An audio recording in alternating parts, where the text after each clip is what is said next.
Today is going to be fun and tactical and about something everyone wants, which is to get more readers and grow their audience for their newsletter. So, like I said, today we're going to talk about how to grow your newsletter. Just a quick recap. If you know, in the first session, I explained why every email marketing strategy should have a newsletter and the difference between the two. And just again, as a quick reminder, when I say newsletter, I mean a content-driven, consistent email that provides value to your audience, as opposed to sort of email marketing, which is more sales-driven typically. Then in the last session, obviously, we talked about how to figure out and come up with a topic and a format for your newsletter.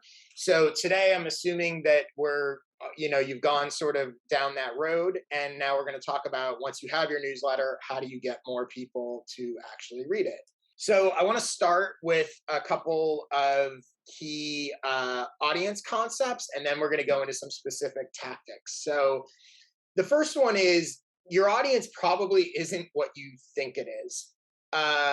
Most people think about their audience as the number of people who have consumed their creations or bought their products or that kind of thing.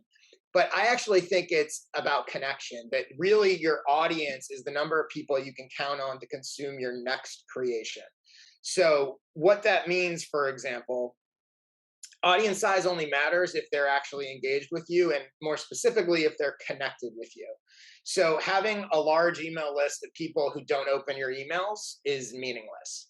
I would consider your audience size to be the number of people that are regularly opening your emails, or that you're actually reaching and paying attention to what you send, not just the mass number that you have.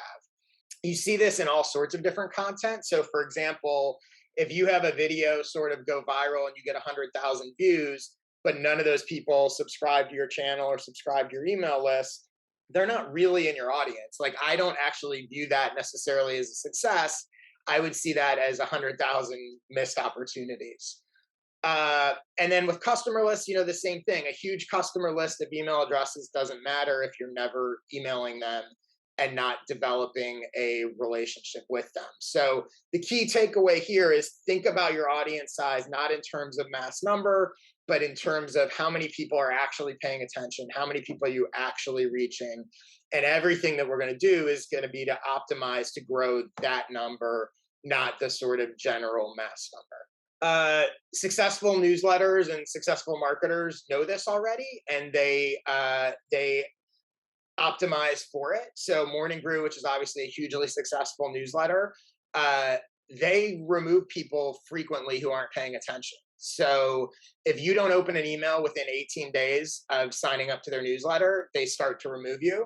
And when I say start to remove you, what I mean is they will send you some sort of re-engagement emails saying, hey, you haven't opened, and are you not interested anymore? And if you don't respond to those, eventually you're off their list pretty quickly. They do the same thing if you haven't engaged with one of their emails in 90 days. So this can be called sort of cleaning your list. It helps with deliverability. There's a lot of reasons to do it, but I think it's also important for you to understand that, people tend to look at that top line number of how big is my list, how many subscribers I have, but it doesn't really matter. What matters, again, is how many are opening, and you shouldn't be afraid to sort of run people off your list if they're not opening and not engaging. Another key audience concept, you actually have two audiences. You have your existing audience, which is people who already know or already connected to you, familiar with your brand, familiar with your products. Maybe they bought them, maybe they haven't, but they're at least aware of them. And then you have your potential audience, people who are not yet connected to you, don't know about you. These two audiences are in very different places and want different things.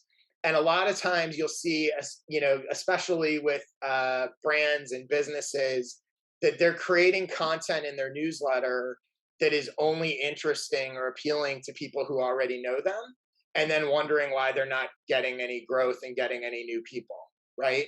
So if nobody knows, if you're let's say you're a clothing manufacturer, and you've decided that in your emails and your newsletter, you're going to talk behind the scenes about how you create your clothing, that might be really interesting to your existing audience who knows you, but people who don't know you probably don't care. So that's not actually going to grow your audience.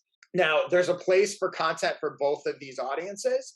It doesn't have to be one or the other. There are advantages to sort of giving behind the scenes or sort of inside jokes or communicating with your existing audience, but you really want to try to strike a balance because again, the goal and one of the reasons you're doing a newsletter, going back to sort of my first session, as opposed to just email marketing, is you want this to be a tool and an asset that brings new people into you.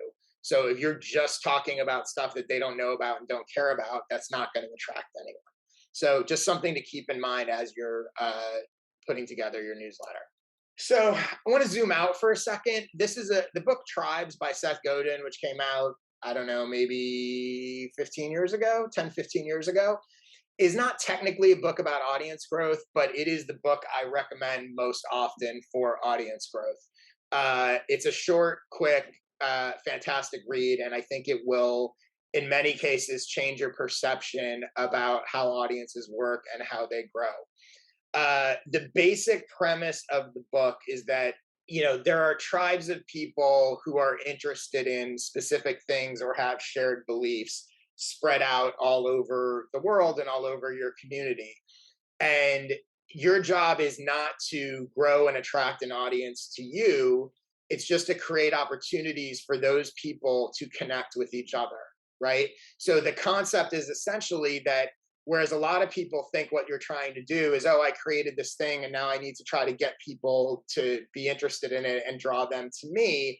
The truth is, you just need to find the people that are already interested in that thing, create opportunities and say, hey, we're gathering over here. If you're interested in this, if you're this kind of person, we're over here, and look for ways to connect them. And when you do that, what you wind up doing is putting yourself at the center of that tribe, which is incredibly powerful. So this is a really different mindset shift from the way most people initially think about growing an audience, right? They think it's, I make a thing and I have to convince people to like my thing. Your audience, no matter what you do, is already out there. You just have to create the opportunity for them to gather and connect with each other. And by doing so, they will wind up connecting to you as well. There's a great quote in the book that explains this. He says the Beatles didn't invent teenagers; they just showed up and led them. Right. So that is a very different way of thinking about it. Everything that was going on amongst that community or that tribe, in this case, teenagers during that era, was already there. They were just looking for someone to rally around and to say, hey, people with these beliefs, we're over here. So that can be really helpful as you sort of think about your newsletter and your audience, and that, it's not, oh, I'm trying to get people to like my thing. It's I'm trying to connect people who are already interested in these things.